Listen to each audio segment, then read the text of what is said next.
Good day, dear ones.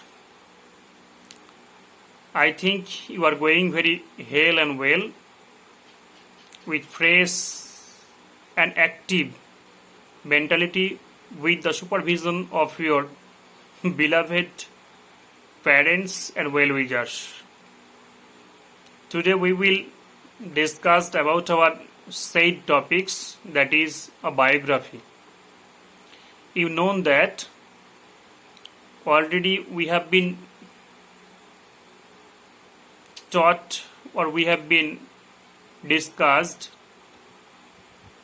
two sitting of our biography topics. যাই হোক, তোমরা ইতিমধ্যে জানো যে আমরা অলরেডি দুদিন করেছি এবং আজকে ফাইনালি এটা শিওর বললাম, কারণ এর আগের দিন বলেছিলাম যে হয়তো টপিক চেঞ্জ করে দেব, কিন্তু তোমাদের যা ধরন ধারণ আর কি, অর্থাৎ খাতা দেওয়ার যা স্ট্যামিনা বলবো না, ওটাকে আবার সদিচ্ছা বা কি বলবো সেটা তোমরাই জানো। যেভাবে তোমরা হোমওয়ার্কগুলো সাবমিট করছো তাতে করে আমি খুব শকড। অর্থাৎ যারা যারা সাবমিট করেছো তার মধ্যে ম্যাক্সিমাম জনই রুলস খুব ফলো করতে পারছো না। যেভাবে তোমাদের বায়োগ্রাফি রুলস দেওয়া হয়েছে সেটা যদি ফলো করো তাহলে খুব বেশি ঘাবড়ানোর ব্যাপার আছে বলে মনে হয় না। তারপরেও তোমরা কেন যে ফলো করছো না সেটা তোমাদের ব্যাপার। বাট আজকের ক্লাসটা স্পেশালি তাদের জন্য ডিজাইন করা হচ্ছে যারা খুব ভালো করে পড়াশোনা করছো না বা অ্যাক্টিভলি আর কি পজিটিভ ওয়েতে রুলসগুলো ফলো করোনি যেটা দেওয়া হয়েছে। এখন এটা ঠিক যে তুমি ওটাই ফলো করতে হবে কম্পালসারিলি, সেটা তো আমি বলিনি। আমি বলছি একটা স্টাইল মেনে চলতে হবে, তো সেটা করনি। যাই হোক, তো আজকের ক্লাসটা যেভাবে ডিজাইন করা হয়েছে সেটা বলি আগে। প্রথমত বলা হয়েছে previous homework explanation. Previous homework explanation অর্থাৎ পূর্ববর্তী যে হোমওয়ার্ক দেওয়া হয়েছিল সেটার ব্যাখ্যা। সেকেন্ড করা হয়েছে total biography chapter in brief, অর্থাৎ বায়োগ্রাফি চ্যাপ্টার যেটা ছিল আর কি সেটাকে আমরা সংক্ষিপ্তভাবে একটু আলোচনা করব। থার্ড যেটা করা হয়েছে অর্থাৎ টুডেজ হোমওয়ার্ক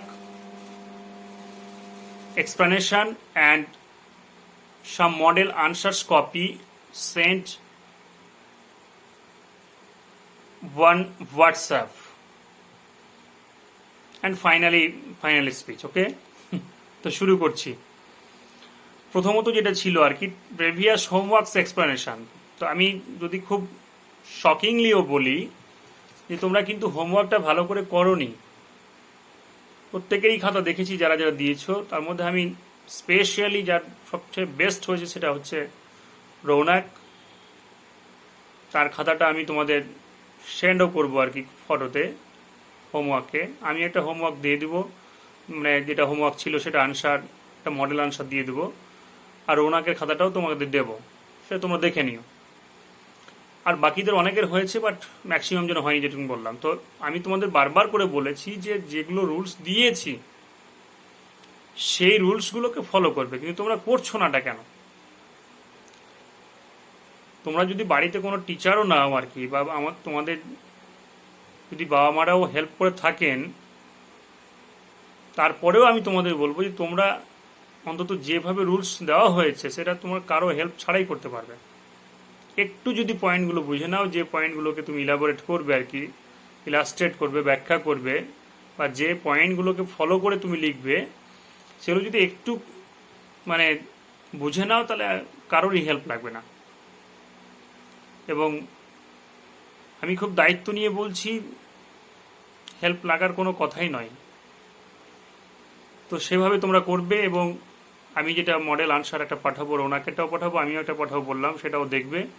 আশা করি প্রবলেম সলভ হবে। নাম্বার 1। নাম্বার 2, এবার চলে আসো total biography chapter in brief, যেটা আমি বললাম। অর্থাৎ তোমাদেরকে আমি ইন ডিটেলস বলেছিলাম এর আগের দিন যে বায়োগ্রাফি যতগুলো রুলস তোমাদের প্রোভাইড করা হয়েছে সেই রুলসগুলোকে তোমরা পুঙ্খানুপুঙ্খভাবে পড়বে। অর্থাৎ এখানে তোমরা দেখবে যে ওখানে বলা হয়েছে যে primary education, higher secondary education, বাবা মা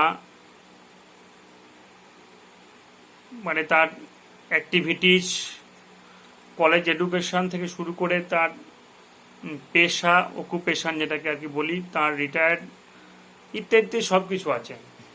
তো তোমরা যদি একটু ক্লিয়ারলি দেখো তাহলে দেখবো ওখানে যে ভূমিকা যেটা বলেছিলাম, অর্থাৎ ইন্ট্রোডাকশন যেটা বলেছিলাম, সেই ইন্ট্রোডাকশনটা তোমরা সবাই মিলে খুব ভালো ফলো করোনি। ইন্ট্রোডাকশনে তোমরা দেখতেই পাবে, ওখানে বুঝতে পারবে যে our mother India is proud of so many great sons and daughter যেটা বলা হয়েছে, এটা হচ্ছে ভূমিকা লাইন। তারপরে যেটা বলেছিলাম যে যিনি থাকবেন বা যার সঙ্গে লিখছি, যেমন Netaji Subhash Chandra Bose is one of them, one কথাটা way any one of them. তারপরে কি হি ইজ দ্য বা হি ওয়াজ, যা টেন্স অনুযায়ী করবে, যিনি আমাদের মধ্যে আর নেন আর কি যিনি আমাদের মধ্যে আর বেঁচে নেই তার ক্ষেত্রে একরকম টেন্স, আর যিনি বেঁচে আছেন তার ক্ষেত্রে একরকম টেন্স, পাস্ট আর প্রেজেন্টের বিষয়টা। তো সেটা তখন তোমরা দিবে আর কি যে তিনি কি ছিলেন, social worker, politician, poet, singer, player, etcetera etcetera, অনেকগুলো আছে, সেগুলো দেবে। তারপরে ডেফিনেটলি তার বাবা মায়ের নাম দেবে, তার মায়ের নাম কি, বাবার নাম কি, এবং এটার আগে অবশ্য জন্ম তারিখে দিতে পারো, তার কোথায় জন্মেছেন, কত সালে, ইত্যাদি ইত্যাদি। তারপরে তার বাবা মা, তারপরে এডুকেশন, তারপরে তার কর্মজীবনের পরে তার বিশেষ কিছু প্রতিষ্ঠা বা আবিষ্কার করা। এই করতে করতে ফলত তার ফাইনালি উপসংহারে এসে পৌঁছানো, অর্থাৎ মৃত্যুর। এবং তারপরে একটা উপসংহার লাইন দেওয়া আছে যে he is no more with us but he will be remembered for ever and ever. অর্থাৎ তিনি আর আমাদের মধ্যে বেঁচে নেন, কিন্তু তার যে কৃতকর্মটা, যেটা অবদান তিনি রেখে গেছেন, সেটা সারা জীবন রইবে। তো এই যে বিষয়টা, এটা তোমরা জাস্ট এত দুর্বল ফলো করছো কেন? মানে তোমাদের বলা হয়েছে যে যেটা বাংলাতে লেখা আছে সেই জায়গাটা উঠিয়ে দিয়ে পয়েন্ট থেকে তার কথাগুলো লিখবে। অর্থাৎ হিজ ফাদার নেম বা হিজ মাদার নেম, হি টুক হিজ প্রাইমারি এডুকেশন, হি টুক হিজ সেকেন্ডারি এডুকেশন, এই যে কথাগুলো বলাই তো আছে। এবার যেটুকু শুধু বলা নেই সেটা হচ্ছে কি, ওই যে বাংলাতে যেটুকু লেখা আছে, বিদ্যালয়ের নাম কি বাবার নাম ইত্যাদি ইত্যাদি, ওগুলোকে তুলে দিয়ে তোমার কি করতে হবে, ওগুলোকে তুলে দিয়ে শুধু তোমাকে একটা প্রপার পয়েন্ট তুলে ধরতে হবে, তাহলেই তো হয়ে গেল। এই করে যদি তুমি পুরো বিষয়টা করতে, তাহলে আমাকে অন্তত আজকের ক্লাসটা আর নতুন করে বায়োগ্রাফি করতে হতো না। তোমরা আশা করি অন্য টপিকস আমি যেতে পারতাম। তো সেক্ষেত্রে তোমরা এর পরের দিন আর ভুল করবে না। এবং আমি আবারও বলছি যে ওটা খুব হালকাভাবে নিলে হবে না, খুব ডিপলি বুঝে দেখবে। এবং খুব কঠিন কথাও তো নেই ওখানে, তোমাদের মতোই ডিজাইন করা আছে আর কি, সেটা একটু ফলো করবে। আর বাকি যে কাজটা ছিল তোমাদের আজকে নেতাজি সুভাষচন্দ্র বোস, সেটা আরও একবার ভালো করে লিখবে। এবং আমি যেটা মডেল চার্ট দেবো বা মডেল একটা আনসার দেবো, সেটাও তোমরা ফলো করতে পারো। তবে অবশ্যই নিজে শেখার পরে, শুধু মুখস্থ এরকম যাবে না। তোমরা অনেকে হয়তো ভাববে স্যার তাহলে মুখস্থ করে নেবো ওটা, বা অনেকে হোয়াটসঅ্যাপ হয়তো বলবে যে মুখস্থ করবো। মুখস্থ বিষয়টা নয়, রাইটিং স্কিল আমি আবারও বলছি, একদিনও বলেছিলাম যে ক্রিয়েটিভিটি দরকার, মুখস্থ নয়। তোমাকে নিজস্বভাবে লেখার একটা তাগিদ থাকতে হবে, তুমি একটা লেখা শিখবে যে হ্যাঁ আমি কিভাবে লিখবো। শুধু মুখস্থ করলে কিন্তু ভবিষ্যতে খুব মুশকিল হবে আর কি। অর্থাৎ এখন উঁচু উঁচু ক্লাসে তোমাকে ধরো 150-200টা করে এক একটা রাইটিং স্কিল ক্যাপচার করতে হবে, তখন তুমি কি করে মুখস্থ করবে? আর ওটা খুব ভালো নম্বর পাওয়ারও কোনো বৈশিষ্ট্য নয়, একটা ভালো স্টুডেন্টেরও সেটা কোনো ফিচার্স নয় আর কি। যাই হোক, সেক্ষেত্রে তোমরা এরকম করবে। এবার আজকে চলে আসি, আমি তোমাদের যেটা বললাম যে কমপ্লিট রুলসটাকে ভালো করে পড়ে নিয়ে, স্পেশালি যদি কোনো জায়গায় প্রবলেম হয়, যেটা সবই তো দেওয়া আছে ওখানে, বাংলা ইংরেজি করে লেখা আছে, তাহলে সেটা আবার আমাকে বলবে হোয়াটসঅ্যাপে, নো প্রবলেম, আমি বলে দেবো। এবার তারপরে আজকের কথায় চলে আসি, যেটা যে today's homework and model answer copy send, এটা একটা ডিজাইন করা আছে। তো আমি তোমাকে বলি যে তোমাদের যেটা দিয়েছিলাম নেতাজি সুভাষচন্দ্র বোস দিয়েছিলাম, আর আমি মেইনলি তোমাদের এখানে 4টা টোটাল আমি বায়োগ্রাফি রেডি করতে বলবো আপাতত। অর্থাৎ নেতাজি সুভাষচন্দ্র বোস তো দিয়েই দিয়েছিলাম, ওটা তো হলোই, ওটাকে আরও একটু ভালো করে রেডি করতে হবে বলে আমি 4টা বলছি। ওটা একটা, আর বাকি আজকে 3টা দেবো তোমাদের। অর্থাৎ 3টার মধ্যে রবীন্দ্রনাথ টেগোর আমি বুঝিয়ে দেবো এবং মডেল আনসার সেন্ড করে দেবো। ঈশ্বরচন্দ্র বিদ্যাসাগর বোঝানো হবে এবং মডেল আনসার সেট করে দেওয়া হবে, মানে পাঠিয়ে দেওয়া হবে হোয়াটসঅ্যাপে।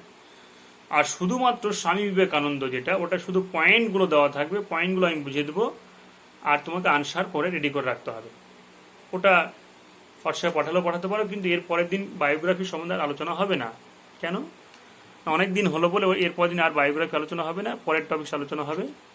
এবং অবশ্যই তোমাদের মাথায় রাখতে হবে যে এই যে এই চারটা তোমরা রেডি করে রাখবে, এবং স্কুলে যখন অফলাইন ক্লাস হবে তখন স্যারদের দেখাবে, যে স্যার তোমাদের রাইটিং স্কিল নেবেন, সেটা দেখাবে। কিছু ভুল থাকলে সেটা কারেকশন হয়ে যাবে। এবার আমি চলে আসি যে টপিকগুলো বললাম, তোমাকে আমি বললাম যে কী দেব। আমি তোমাকে বললাম যে স্বামী বিবেকানন্দর তোমাকে পয়েন্ট দিয়ে দেওয়া হবে, তোমরা ওটা আনসার করে রাখবা, ওটা তোমাকে পয়েন্ট দেবো আমি, তাই না? তো সেই পয়েন্ট যেহেতু দেবো স্বামী বিবেকানন্দ, আমি তোমাদের একটু বলে রাখি। দেখো পয়েন্টগুলো কি কি আছে, ওটা আগে স্বামী বিবেকানন্দটা বুঝিয়ে দিই। দেখো পয়েন্ট আমি তোমাদের হোয়াটসঅ্যাপে দিয়ে দেবো, আমি শুধু বোঝানোর কাজটা করছি। ওখানে বলছে দেখো নেম স্বামী বিবেকানন্দ, তো স্বাভাবিকভাবে তোমরা ভূমিকাটা দেবে, তারপরে নেমটা লিখবে, নামটা কি আছে এরকম। ডেট অফ বার্থ 12 জানুয়ারি 1863, ওখানে তোমাদের লেখাই তো আছে যে জন্ম যেটা আছে সেভাবে লিখবে। প্লেস অফ বার্থ অর্থাৎ জন্মের স্থানটা কোথায়, লেখা আছে সিমলা নর্থ কলকাতা, সিমলা নর্থ কলকাতা অর্থাৎ দক্ষিণ কলকাতা যেটা সেটা। তারপরে প্যারেন্টস বিশ্বনাথ দত্ত আর ভুবনেশ্বরী দত্ত, বাবা মায়ের নাম দেওয়া আছে সেটা লিখবে। অরিজিনাল নেম, তার ভালো নামটা কি ছিল, মানে অর্থাৎ প্রকৃত নামটা কি ছিল, নরেন্দ্রনাথ দত্ত, অর্থাৎ তাকে আসল নামটা ছিল নরেন্দ্রনাথ দত্ত। তার বাল্যকালে একটা নাম ছিল বিলে বলে, আর একটা বাল্যকালের নাম ছিল সম্ভবত, হ্যাঁ। তারপরে অরিজিনাল নেম নরেন্দ্রনাথ দত্ত হলো। তারপরে কি বলছে, এডুকেশন, অর্থাৎ এডুকেশনটা কি, ওখানে বলা হচ্ছে যে BA from Scottish church college, BA অর্থাৎ ব্যাচেলর অফ আর্টস যেটাকে বলি আমরা, কলেজ এডুকেশন যেটা ধরে নিচ্ছি আমরা, ওখানে কলেজ এডুকেশন আছে সেটা লিখবে। তারপরে চেঞ্জ ইন লাইফ, তার জীবনে পরিবর্তনটা ঠিক কিভাবে এসেছিল বা কখন এসেছিল, বা ঠিক কোন বিষয়টাকে পর থেকে আমরা তাকে পরিবর্তনশীল একটা মানুষ হিসেবে ধরে নিচ্ছি। ওখানে বলা আছে আফটার মিটিং রামকৃষ্ণ দেবা অ্যাট দক্ষিণেশ্বর। তোমরা জানো যে আমাদের দক্ষিণবঙ্গে যে দক্ষিণেশ্বর যে মন্দিরটা আছে আর কি, বিখ্যাত এক মন্দির, ওই জায়গাটা দক্ষিণেশ্বর বলে পরিচিত। সেখানে রামকৃষ্ণ দেবা তার সংস্পর্শে এসে তিনি নিজেকে চেঞ্জ করেছিলেন, বিকেম হিজ ডিসিপলস, অর্থাৎ তার শিষ্য হিসাবে স্বীকৃতি নিয়েছিলেন। অর্থাৎ আমরা যখন গুরু শিষ্য বুঝি সেই কথাটা আর কি, যে তার গুরুদেব রামকৃষ্ণ দেবা আর তিনি তার শিষ্য হিসাবে শপথ নিয়েছিলেন। নিউ লাইফ, বিকেম এ মঙ্ক আফটার মাস্টার্স ডেথ, তার যে প্রভু মাস্টার আর কি রামকৃষ্ণ দেবা, তিনি যখন মারা গেলেন তখন তিনি হয়ে গেলেন মঙ্ক, অর্থাৎ সন্ন্যাসী। এটা ভাবারই বিষয় যে তার গুরুদেব, তার শিক্ষক যখন মারা গেলেন তিনি সন্ন্যাস গ্রহণ করলেন। মানে এইভাবে তিনি জীবনে টিচিংয়ের কাজটা করেছেন, অর্থাৎ তিনি ধার্মিকতার জায়গাতে পৌঁছে গেছিলেন বেশি মাত্রায়। গ্রেট ওয়ার্কস, কি কাজ করেছিলেন গ্রেট ওয়ার্কস, দেখো attended parliament of religions at Chicago সম্মেলন, যেটা তোমরা জানো ইতিহাসে পড়েছো বা পড়বে, সে তিনি অংশগ্রহণ করেছিলেন। Establish Ramakrishna Math and mission, তার কি করেছিলেন, রামকৃষ্ণ মঠ এবং মিশন। আজকে তুমি যতগুলো রামকৃষ্ণ মিশন স্কুল দেখছো না, মালদা টাউনে বলো বা ভ্যারিয়াস টাইপস অফ প্লেসে যেগুলো আছে আর কি বিভিন্ন জায়গাতে, সেগুলো তুমি যেখানে দেখছো আর কি, সেই যে রামকৃষ্ণ মিশন, হ্যাঁ, মঠ মিশন ইত্যাদি ইত্যাদি, সেইগুলো কে করেছিলেন, তিনি তৈরি করেছিলেন, তিনি তার কর্ণধার আর কি। তারপরে পাস্ড অ্যাওয়ে, অর্থাৎ আমাদেরকে ছেড়ে ইহলৌকিক জীবন ছেড়ে পরলৌকিক জীবনের যাত্রা করেছিলেন। কত সালে? সেটা জুলাই 4, 1902, অর্থাৎ 1902 সালে 4 জুলাই তিনি মারা গেছিলেন। তো এই যে বিষয়টা, এই এতগুলো পয়েন্ট দেওয়া আছে, এতগুলো পয়েন্টের বাইরে খুব বেশি তোমার পয়েন্ট দেওয়ার দরকার নেই। তবে হ্যাঁ, যদি কিছু জানো তাহলে লিখবে। এখন দেখা গেলো এখানে মাস্টার ডিগ্রি যদি বলা না থাকে, তুমি অযোধ্যা মাস্টার ডিগ্রি ঢুকিয়ে দিলে, বা এখানে বলা নেই যে তিনি উচ্চশিক্ষার জন্য বিদেশে পাড়ি দিয়েছিলেন, যে পয়েন্টটা আছে ওখানে যদি এখানে না থাকে তাহলে তুমি সেটা দিতে পারবে না। হ্যাঁ, এবার নর্মাল পয়েন্ট যেগুলো তুমি দিতে পারবে, যে হ্যাঁ তিনি আর কি কাজ করেছিলেন সেগুলো তুমি জানো বলে দিতে পারছো, বা তিনি অ্যাজ এ হিউম্যান বেইং হিসাবে কেমন ছিলেন তুমি ওটা হয়তো বিষয়টা একটু জানো বলে দিতে পারছো, সেটা দিতে পারো। কিন্তু যেগুলো বেসিক নিডস বা যে বেসিক্যাল যেগুলো পয়েন্ট যেগুলো হয়তো জানা নেই তোমার, সেগুলো না দিলেই পারো। এটা হচ্ছে আজকের হোম টাস্ক। আর বাকি যে দুটো আমি বললাম, দুটো আমি তোমাদের হোয়াটসঅ্যাপে সেন্ড করে দেবো, কারণ একটা অলরেডি দেওয়া ছিল আর আজকে আমি একটা হোম টাস্ক দিলাম, দুটো হলো, আর দুটো আমি আনসার সহ সেন্ড করে দেবো। আর যেটা এর আগের দিন ছিল সেটারও আনসার আমি সেন্ড করবো বলেছি অলরেডি, যে সেটার আনসার আমি সেন্ড করবো, এবং আমার সাথে মানে সেন্ডের কপির সাথে সাথে মানে আমি একটা রেডি করা ম্যাটেরিয়াল সেন্ড করবো, আর তার সাথে একটা রৌনাকেটাও সেন্ড করবো। ঠিক আছে, তাহলে বুঝে যাবে যে হ্যাঁ কীভাবে করতে হয়।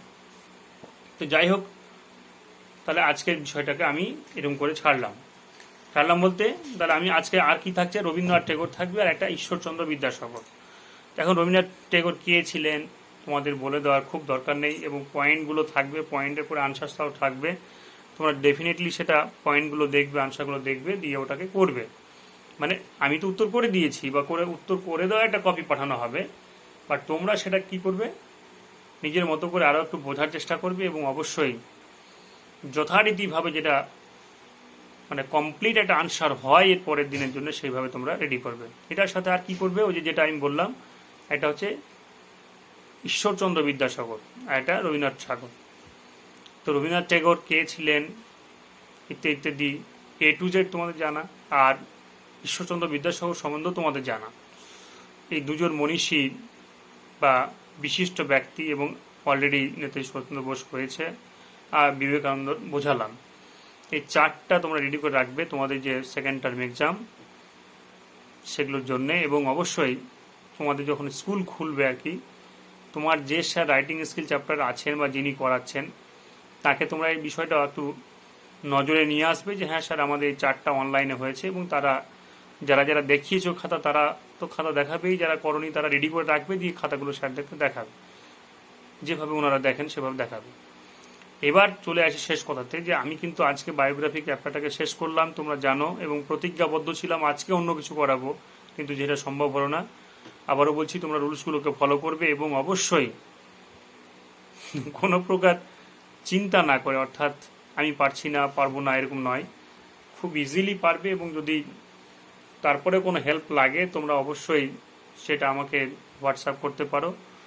আর নো টেনশন ডু ফুর্তি যেভাবে বলে থাকি আমরা, বা তোমরাও জানো, সেভাবেই তোমরা একদম টেনশন ফ্রি থাকো। এবং অবশ্যই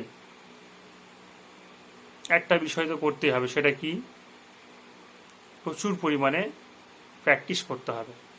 এটা না হলে হবে না, কারণ তুমি যাই করো না কেন আর কি, প্র্যাকটিস করতেই হবে।